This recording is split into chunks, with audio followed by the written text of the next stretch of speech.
All right, everybody. If you're watching now, this is the very beginning of episode 122 of Podcast PD, and we're going to play the music. We have a great show for you all tonight.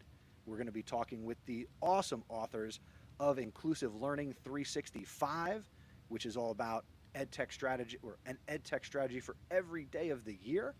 And we're going to get started. You ready to rock, AJ? Let's do it. Let's do it. Coming up on episode 122 of Podcast PD, we are talking with the authors of Inclusive Learning 365, EdTech Strategies for Every Day of the Year. Let's start the show. This is Podcast PD, the show that provides you with anytime, anywhere professional development. Our conversations and guests will provide you with the learning you might get in a faculty meeting or on a PD day. Except you're going to have more fun with AJ Bianco and me, Chris Nessie. Let's start the show.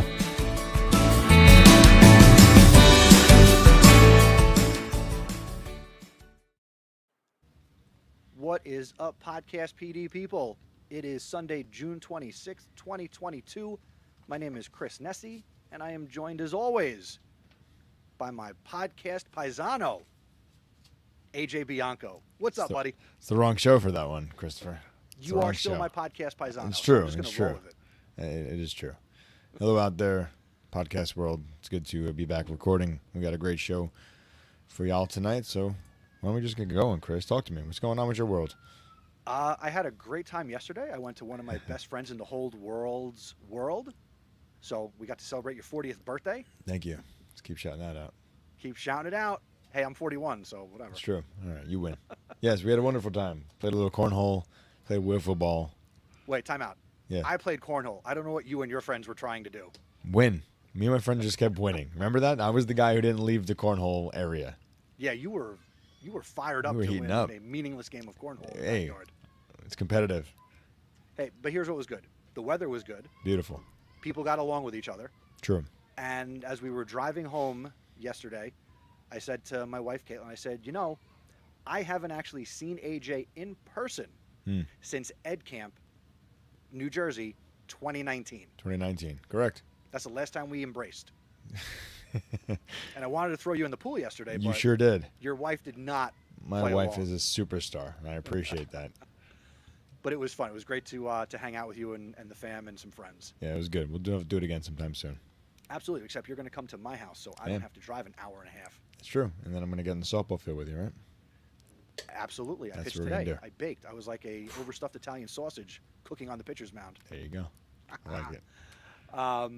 Real quick, if you're listening to this, we're doing we're doing one new thing tonight. So we are on Facebook, we are on YouTube, we are on Twitter, but we're on Twitter twice. I'm also streaming this to a Twitter space, which I'm having a lot of fun with of late, and it's stupid easy not to live stream it with my setup. So if you're joining us on Twitter Spaces, and at some point maybe you want to raise your hand, ask a question, get involved with the show, please feel free. And also, if you're watching on YouTube or anywhere else and you want to get involved with tonight's program, go to podcastpd.com/join. And we want to give a quick shout out to one of our executive producers, Miss Stephanie Scrocky. Hello and happy summer to you. Happy summer. All right, we're going to raise up the curtain, bring out the guests, put out the fine china, all those good things. And we are excited tonight to welcome the authors of Inclusive 365. They're joining us right now. And tonight we are joined by Mr. Chris Bouguet. He is a founding member of the Assistive Technology team for Loudoun County Public Schools. We have with us Karen Janowski. She is an assistive and inclusive technology consultant and a former adjunct professor at Simmons College in Boston. AJ and I will not say ill things about Beantown, but you never know. We're Yankee fans, just putting it out there. And we're joined by the incomparable Mike Morata. Mike is an assistive technology professional certified by the Rehabilitation Engineering and Assistive Technology Society of America. He's a friend of ours. He hails from the great state of New Jersey, and we appreciate him dearly. And we're joined by Beth Poss, who has worked as a speech, easy for me to speech about, a speech and language pathologist, technology consultant, curriculum writer, and a school administrator. Welcome, Inclusive 365 team. Hello. Great to be here. you. Thanks for having us. Hey, happy birthday, AJ. Yes, happy birthday. Thank you. I appreciate it. All I know is when that party switches to Chris's house, I'm saying I'm only like 20 minutes away from Chris's house is what I'm saying. We can make it happen. Cornhole. And I might be better than AJ's friends, maybe. Probably. Mike, you are welcome. We've done the coffee EDU thing, just reach out and I'll be happy to invite you over. That's kind of my thing. I had another listener over to my house. I cooked for him, so you come over, I'm going to feed you. All right, that sounds good. I'll take it. Will you take a Bostonian too? Yes, I will feed you as well. We won't talk baseball, but I'll be happy to talk New York Giants football with you. I agree, Chris. Any day we can talk that with Karen, for sure. Awesome. So also real quick, want to shout out Mel A. She's in the Southern Hemisphere. She's hanging out with us tonight, and we appreciate her coming out as well. Now, you all, A, you wrote a book, but B, did you really take a real road trip from all parts of the U.S. down to New Orleans? We did. Yeah, we did. We got into New Orleans last night. Karen started Thursday morning in Boston. Just north of Boston, and left around 7:45 in the morning, headed right into traffic. But then I picked up Mike at Newark Airport. We headed on down, picked up Beth and Chris in Virginia, and continued on the way. We had a blast.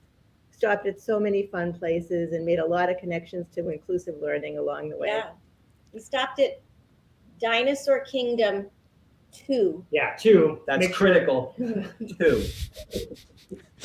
We won't talk about that. Oh, all right. Yeah, we won't talk about Dinosaur Kingdom 1. So it's 2 is the key. So, but it was super fun. Yeah. What was the point of the road trip? To just all get to ISTE at the same time, or was there something bigger at play here? We really wanted to make connections and really make a splash and be a force around spreading the word about inclusive learning. And we thought doing something as imaginative and creative as a road trip would pique people's interest and they'd follow along. And we had a lot of photo ops. And I would encourage people, if they haven't, follow the hashtag Inclusive Road to ISTE. There's a lot of fun stuff that's posted. When we are done, I'm going to go check it out. Yeah, for sure. You have to. It's the idea, like when school's out, the learning doesn't stop, and actually the learning might be even more engaging. And whether it's a road trip to the ice cream shop in town, or whether it's a road trip from Boston to New Orleans, that there's inclusive learning opportunities everywhere you go. A quick example is we stopped at some places where you might see monuments along the road, right? And we whipped out our phones and used some different applications to take that inaccessible text. Imagine you were blind or just had trouble reading the text on these plaques, but the technology could maybe read it to you or help you decode the text. So we whipped out some of those, showed off some of those technologies, just as one example of something you could do on the road or on the fly. Yeah, and we have really nice conversations with people as we went along. And how many people did we see that were in education or former educators who were out on the road also? And, we had magnets all over our cars, so we were a bit of a spectacle as we rolled in places, and we had signs and whatnot. So like I said, we were a bit of a spectacle. And people would come over and we would chat about things, about education and what were we doing and the value of thinking about learning that reaches every student. I love all of this, but something I would want to ask is this going to be your thing as a group now? Like, will you drive to ISTE in coming years? Are you going to hit the road and hit up other conferences that you all are going to be attending? Well, next year, yeah. We had a little help with this from an amazing company called Text Help.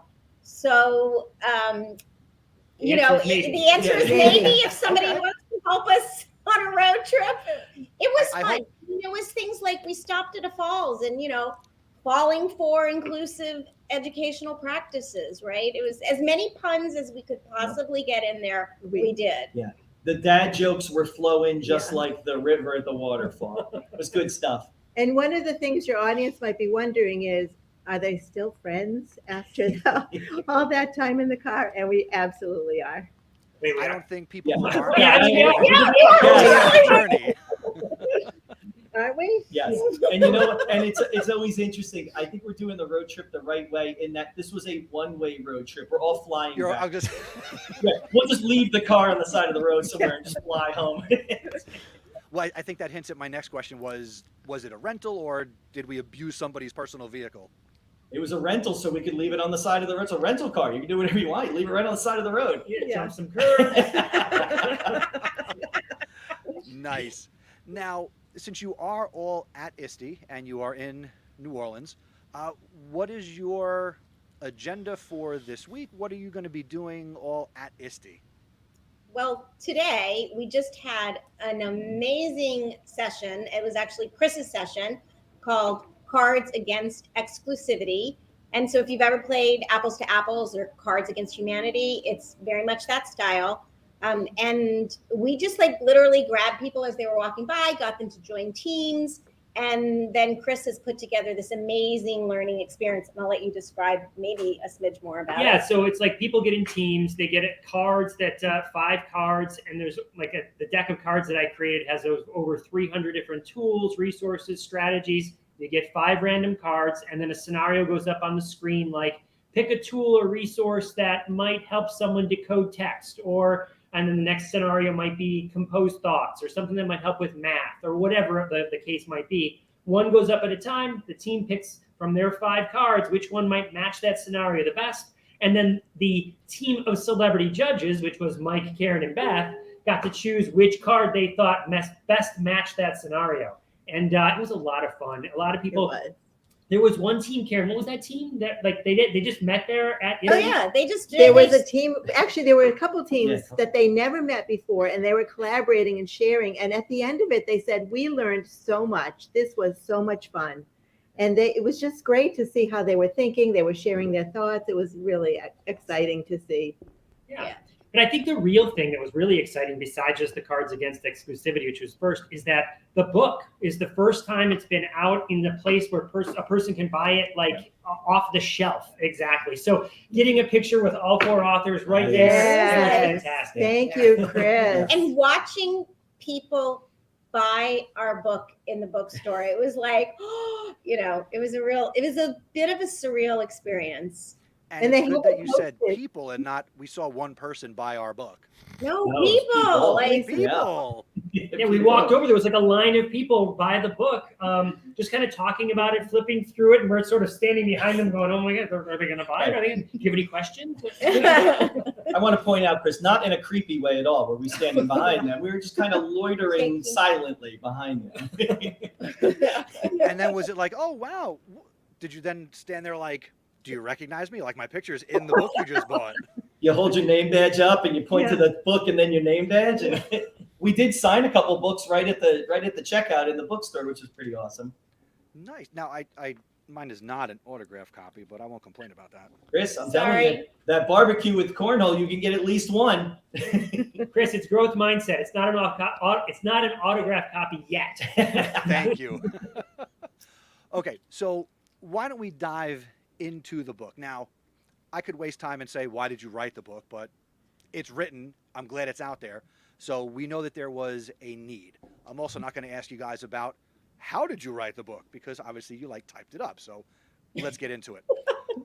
Why should actually, let me back up. I've done this before. Who is this book written for in education? Karen.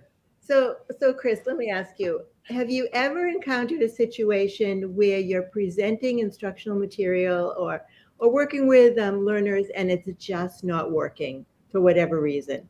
That they aren't understanding, they're not able to independently decode the text, they can't demonstrate what they know without support. You might have kids on IEPs in your classroom, you might have multilingual learners, you can have kids from different backgrounds, and they just aren't getting it. Well, those educators are the ones who we wrote the book for. And we actually believe that is every educator. we believe every educator needs to need some strategies to help them better adopt an inclusive mindset and also implement excellent and design excellent inclusive learning experiences. So we wrote it for everyone. My next question, so we're using this term inclusive, and Mike and I have had conversations about assistive technology. Is there a difference between inclusive learning and assistive learning and assistive technology? Or is we talking about synonyms? Yeah, yes and no, right? Like it's a multi-layered answer, right? Assistive technology is students require that based on their individualized education plan. But what might be assistive technology for one learner might be just a really good learning tool for another learner who doesn't require it based on their IEP, right? So text to speech is a great example. You might have a student with an IEP who has on their IEP text to speech as a support, as an accommodation. However, we know that multilingual learners may really benefit from being able to hear text read aloud, that students who are looking to tackle more challenging reading and want to read something above grade level may really benefit from having access to text to speech to help them read a word that is more difficult for them. We know that a student who is writing, like how many of you have written something, when you read it back, you like read your paper back, it looks exactly the way it's supposed to. But if you heard it, you would catch all the errors. So those are all ways that text to speech is going to support learners of all different abilities, right? Of all different needs. And so what might be assistive technology for one is inclusive technology for other. And when it's provided to all learners, then the student who requires it doesn't look any different from their peers. The technology is readily available to them, and it's more likely that they're going to have success with that technology resource because of that. Chris, I also think, and when I heard you guys in the intro mentioning that when the last time you probably saw each other in person was Ed Camp, New Jersey, I think that's probably the last time we all saw each other. And I always think back to I always think back to those conversations when we're in those sessions, and whether it's one of us leading a session or just all of us joining in, there's many times I feel like the thrust of any time I share those things is like, look, these are things that could help everyone. And I always know that whenever we do those at the ed camps, never do I use that word assistive technology, because I want people to understand the power of these tools for all the different learners they're working with and they're providing learning experiences for. I think that's so powerful. And when Karen says this idea of the book being for everyone, we all know, Chris, AJ, we all know this idea that we have so much technology in the classrooms now. It's not about getting more technology. It's about thinking about creative ways to use what we have. And I think that's a really powerful thing in the book. When we look at the index, probably the tools with the most mentions in the book are the tools that everyone has. It's Google tools, it's Microsoft tools, it's the things in your phone. And I think there is a real power to that, to remind people that this is not complicated and hard and expensive to do. These are things that we can do with what we have. I might add too that it's funny how you asked the question and then changed it. Like, well, I won't ask you how you wrote the book, but actually some of us might have used our voice to type some of the text in. Others might have used their fingers. Others might have written something on an iPad, or others were using a Chromebook. And we made a very intentional choice when we started to write the book to make it about 365 inclusive strategies. So the tools that Mike is mentioning here are in the pages of the book, but they're secondary to the strategy that comes first. Really helping teachers by the time, or educators in general, by the time they're done with the book and they've experienced all 366, there's actually more than 365 in the book, their mindset might change to be more flexible in thinking about how they can use this for everybody.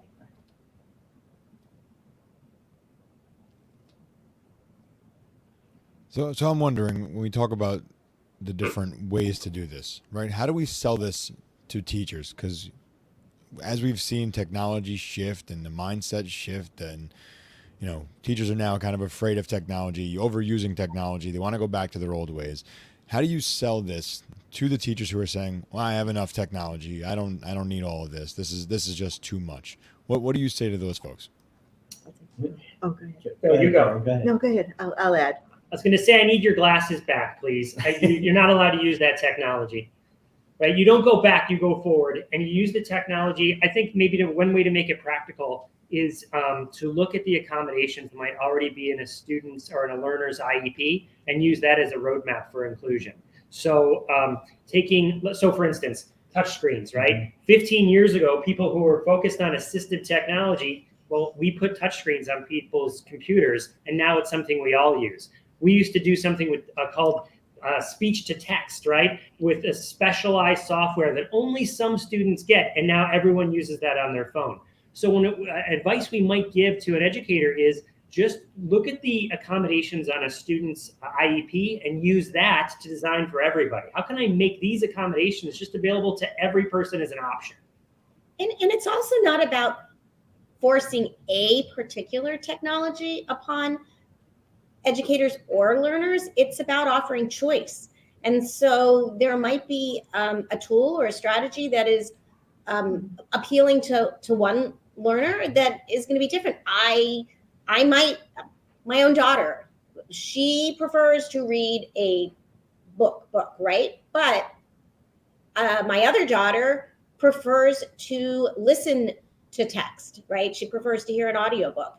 And I have gotten to the point where I prefer to read something on my Kindle or my iPad because my eyes are getting old and I can change the brightness and I can enlarge the font, right? Mm-hmm. Like I can set it.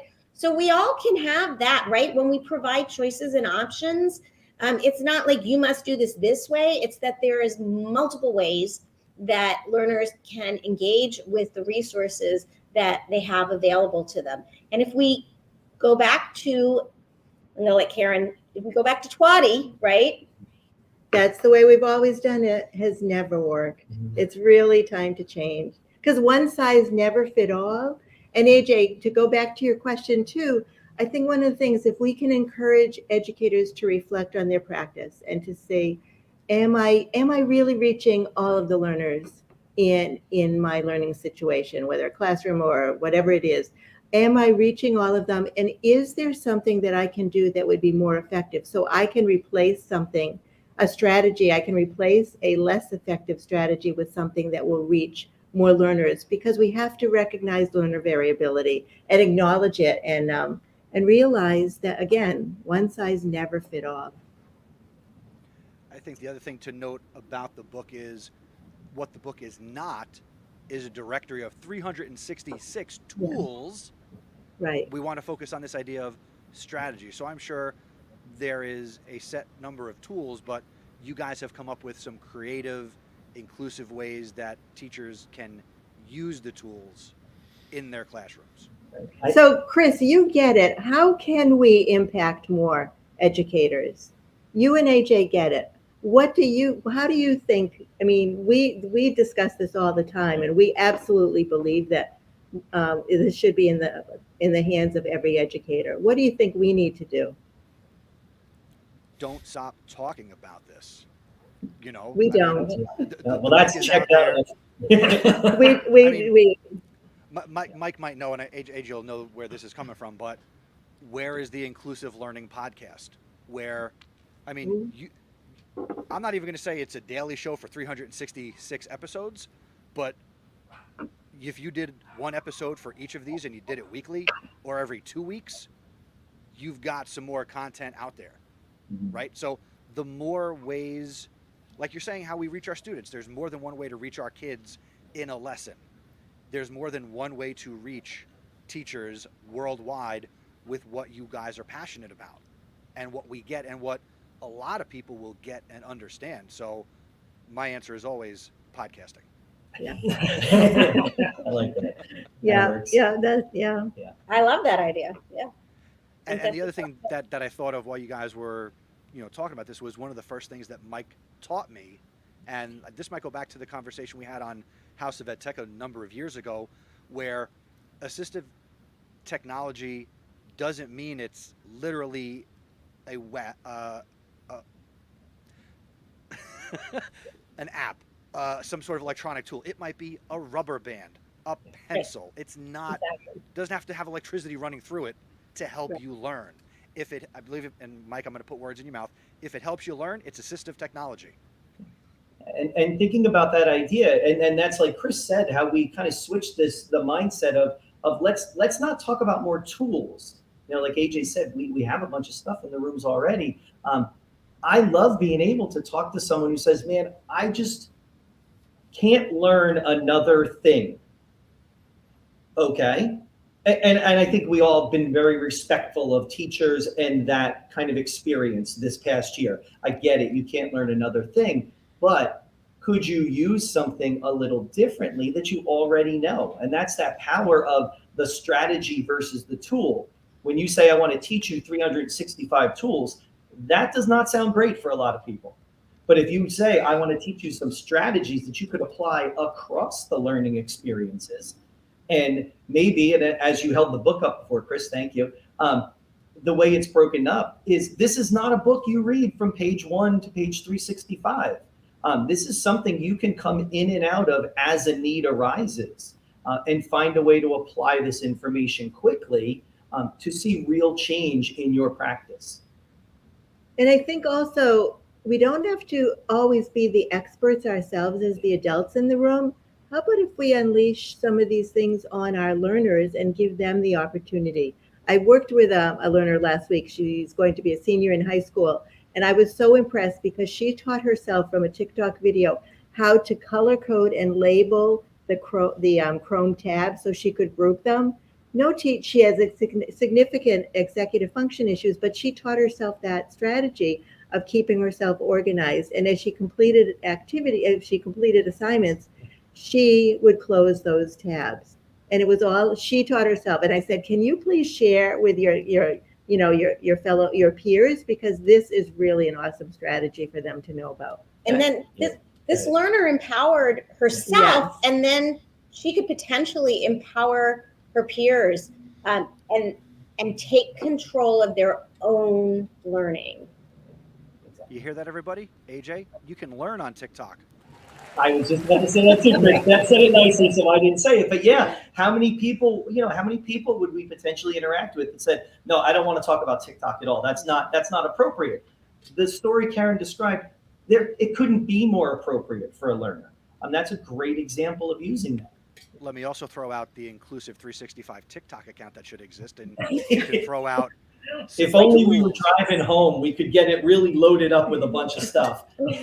And the moves that Mike would do on TikTok, oh man! I'm telling you, if you're trying to get a move out of me to see if I can be invited to your house, I'll break one out right now. You'll be at EdTech Karaoke, I'm sure, this week. Excellent, very good. I like the sounds of this. Yeah. AJ, I have another question, but is there something you want to throw in? I think one of the things you asked the question, what do you have to keep doing? I think just show how simple it is. You mentioned some of those things right there with TikTok and the technology and all that the students can do themselves. You talk about reflection and teachers ask themselves, am I reaching all learners? And I feel like a lot of our teachers are saying, no, I'm not reaching all learners, but you know what? Maybe next year I will. So they kind of throw their hands up, not sure exactly what to do. But I think if you show how simple just including anything into a lesson plan is, I think that's the selling point right there. I think it's very easy to just say, I don't know it. I don't want to know it. I'm already burdened with everything else. Maybe you could show me next year at a PD, or maybe somebody else can show me. Keeping it simple is what's really important right now for everybody.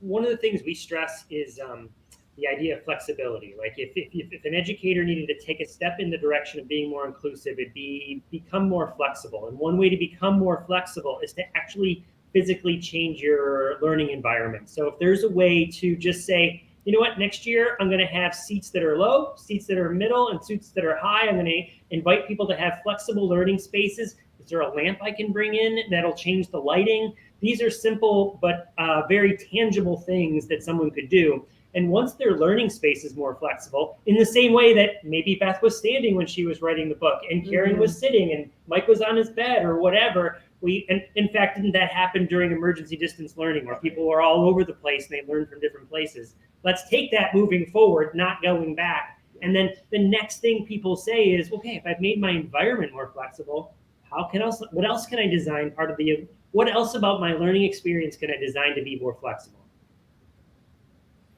I like to talk sometimes when I'm talking to educators, I'll use the term low-hanging fruit. Like, what is something that you can, we know educators are stressed, and it has been, if 2 years ago was challenging, this past year, people didn't realize, like, it was as challenging or more, right? Coming back from virtual learning was really, really difficult. And so what is one easy thing that you can change and not add, but replace, right? But pick the easy thing. You don't have to challenge yourself to do the hard. Pick the easy thing, because then that next fruit's going to drop a little lower, right? The one that was way up there in the tree, those branches are going to fall a little bit lower. It's going to get a little bit closer to the ground. So until you realize, like, hey, you know, I've gotten up to this thing that was tough for me. So I always challenge educators to say, you don't have to do the hard thing. What's the one easy thing you can change that you can go ahead and change tomorrow? Love the idea of the low-hanging fruit. It's kind of how I live my life. We got a question in the chat, and it's actually in line with where I wanted to go next, and this comes from Kevin Carroll. What level is the book geared towards? Thinking about getting this book for my staff to start the year, and Kevin is a high school principal. Mike, you want to take this? Kevin, that's a great question. Kevin, I'm going to see you over at Chris's house for cornhole. I love that question. You know what, Kevin, the answer is yes. It's geared for every level. And I think that's the beauty of it. It's about this concept of seeing a strategy in action in a learning space that can be used across all of the grades. And so I think it is definitely well within the scope of high school teachers and giving them those opportunities to think a little differently about their classrooms. When we wrote the book, we very purposely organized it across different content areas as opposed to grade levels or skill levels. So there's a section that's cross content. There's a section that's on writing, a section on reading, a section on STEAM, so science, technology, engineering, arts, mathematics, a section on executive function, social, emotional, and professional development. Because we didn't want to pigeonhole a strategy for a particular grade level. So there really is an application for just about everything in there to be done across a variety of grade levels. And honestly, there's a lot of things in there that we put in as strategies that weren't necessarily like professional learning strategies, but that we put in there because we all use them ourselves, right? So like appropriate for those adult learners as well. I hope, did that answer your question, Kevin? Because we really do believe that it is geared towards all grade levels and educators at every level. And there are a number of strategies that would be very effective for your teachers at your high school. We hope that and reach out to us. We'd be more than happy to do a book study or do a webinar or call in or anything. We would love to help you because we feel so strongly and passionately about getting this into the hands of every educator because we believe this will support every learner. Oh, I thought you were going to say, I mumble into Chris in the back row here in the peanut gallery. I also said, Kevin, another thing that we purposely did is as we constructed those, good, that helped. Awesome, Kevin, great. Then I won't tell you the rest. No, of course I'll tell you the rest. How funny is that? Well, all right, no, never mind. Also, every strategy page links back to the ISTE standards. So your educators can start to see how that applies to their learning environment, regardless of the grade that they are teaching. Each page also has a QR code that takes you to an individual website that has every URL on that page so that you don't have to type it in one letter at a time. Scan the QR code, hit the link, and boom, you're there exploring the different resources that are in each strategy. We also have an indices. Indices. I don't know A couple of them. Yeah, that is, well, one is specifically written from the standpoint or organized from the standpoint of a tool. So you could look up, well, okay, we're a Microsoft district, we're a Chrome district. Okay, well, you could look up those tools and find out where all the pages are or all the strategies that are referenced by those particular tools. And that goes back to AJ's question of people not having kind of the bandwidth to learn something new. So AJ, if an educator says, hey, I really just like using Google Docs, great. Here's a bunch of different ways you could use it that you might not have ever thought of. What was your question, Chris? You're on something. They addressed it. I was going to ask okay. them, actually, you know what? I will still ask my question. I will shift it slightly. Could you guys give maybe a favorite strategy that would be great for the elementary teacher, the middle school teacher, the high school teacher?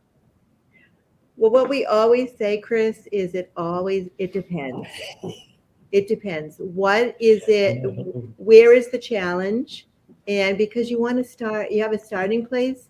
But one of our favorite strategies, I have to say, for all levels, is strategy 3.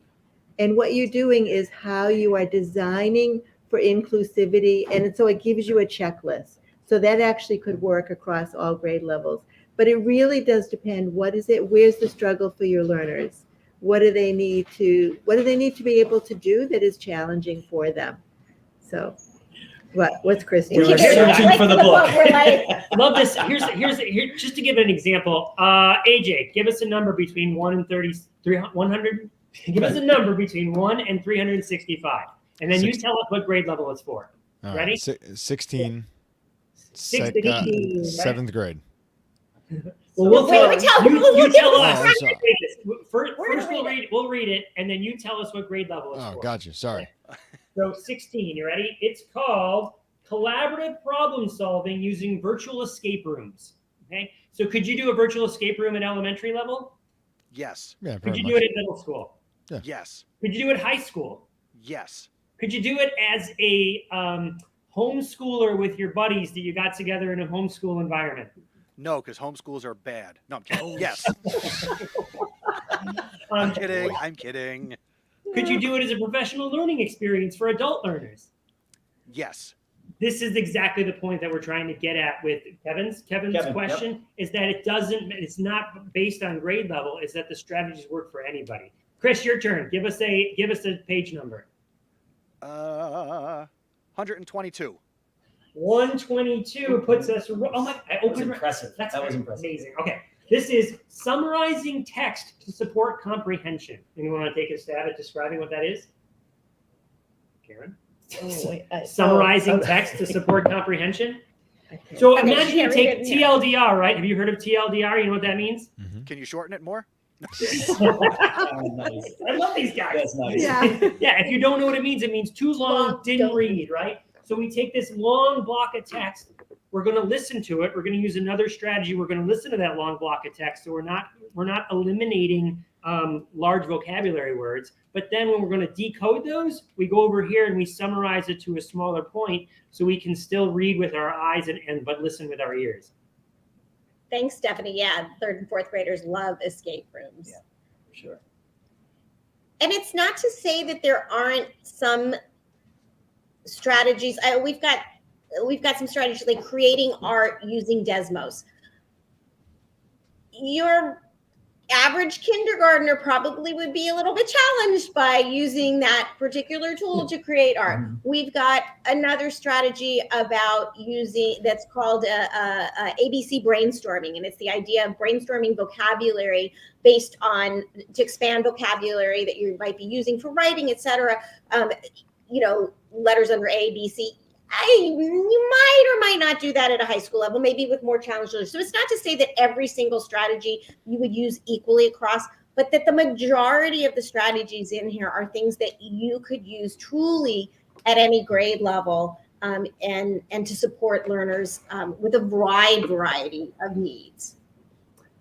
And I think that's maybe one of the big points of why it's called inclusive, is that the idea is that you wouldn't necessarily have a learner in a segregated classroom. It's the idea of bringing in everyone together in the same learning space and then scaffolding the learning based on their abilities and their needs with the strategy that might be more universal. And going back to Kevin's question too, even strategy 123 is integrating scaffolded supports to improve reading comprehension. Again, that can be across all grade levels once you're working on the skill of reading comprehension. So again, the strategy, and then we've got some ideas how you can, some extension activities as well. So lots of opportunities to really dive deeper into strategies to help all learners succeed and promote independence. I love it. All right, real quick, we're going to take a timeout because before we finish up with all of you, we want to just thank our executive producers. And we want to let you know that if you get value from the conversations that AJ and I are having with great guests like the Inclusive 365 team, and you've ever thought, gee, how can I support what they're doing with Podcast PD? Well, guess what? You can. You can become an executive producer. You can show your support on a monthly or a yearly basis, and you can support Podcast PD by going to podcastpd.com/executive producer. If you support us at any level, you will get a sticker, an exclusive one-of-a-kind Podcast PD executive producer sticker. And if you support us for a year, we will also send you the sticker and an awesome mug and an awesome Podcast PD t-shirt, which AJ is not wearing tonight. Normally he does, but he's not. Neither are you. I don't have the new one yet. I used that money to buy yours. Happy birthday. I was going to say, PJ's still living. He's reveling in his birthday still.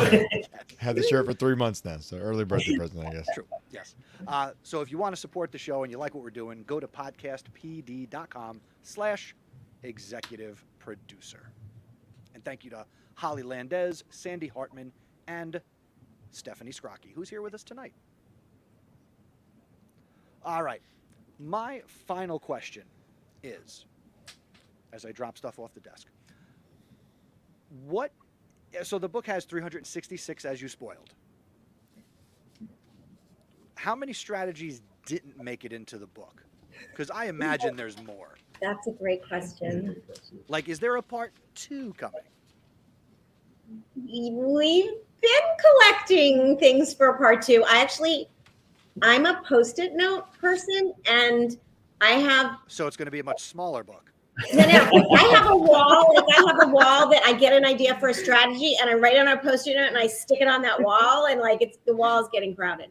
And then there were some that just flat out didn't make it in, right? They didn't make the cut, for sure. Yeah, sometimes it was too similar. So we took 2 different strategies. We're like, you know what? They're very similar. Let's mesh them together and rework the wording of it to make them one. But could there be some sort of expanded version of this? It's like 50 more inclusive learning. Maybe if there's a ISTE who has been a fabulous collaborator with us for the publishing, if they see a need for it. So we need to sell more books.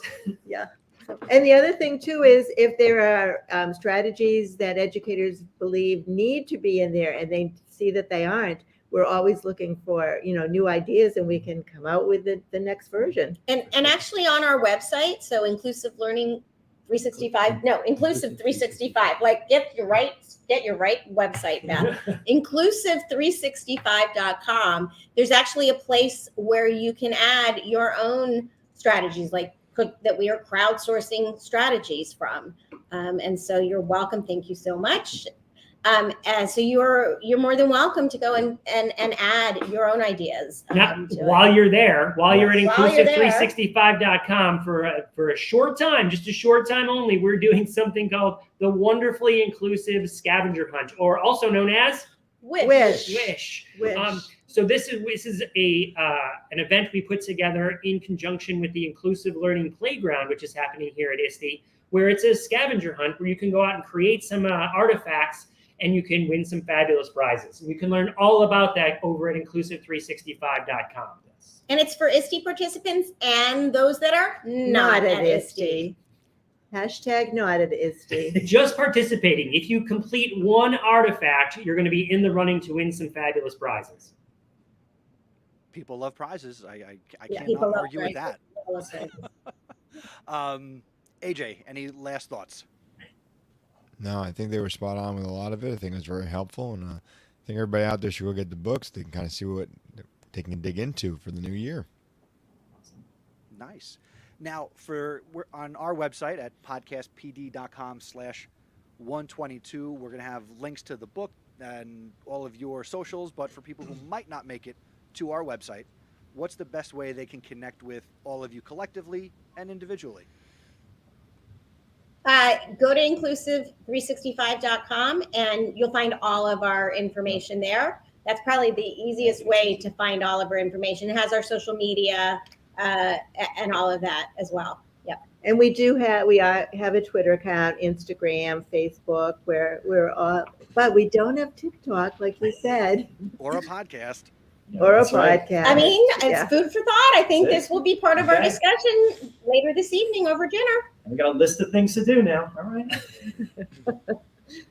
And I do want to do you guys justice, so I'm going to, for the visual, because we do things differently here. There we go.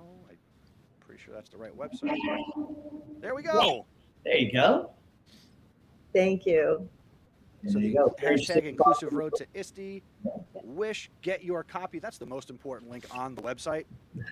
Go out and buy your copy of the book wherever you buy books. And I'll be a pain in Mike's neck behind the scenes to get him record the audio version. There you go. I don't know. I don't know if anybody wants that. I don't know if anybody's going to pay for that, Chris. On my audio, on that, I don't know. Nah, that's a free giveaway. Give the audio for free. It would have to be free. I'd have to tape $1 to it. Oh, man. You guys are funny. I love this. Thank you for taking time to come on to Podcast PD with us. You know, nothing but success with the book, and, you know, keep doing what you're doing, and hopefully we've amplified your voices just a little bit more. We Awesome. really appreciate it. Thank you Yes. so much, Chris Thanks, and guys. AJ. Thank you. It's Thanks. good seeing you guys. Thank you for joining Thank us. you. New Jersey. Thanks for everyone that tuned in live. That's awesome. We love live, and thank you to Kevin and Stephanie and Mel A for coming out, sharing some questions and comments. We certainly appreciate it, and we will see everybody on the next episode of Podcast PD. Stay tuned, stay subscribed, because honestly, we're still not sure what we're going to do this summer, but as long as you're subscribed, you'll know what's going on. Thank you. And we're still live, but there's an edit point in here, so Bye. we're still live. But thank you to everybody who came out tonight, and now I am going to cut the live part off so we can talk about super double secret probation stuff. Thanks, everybody. We will see you soon.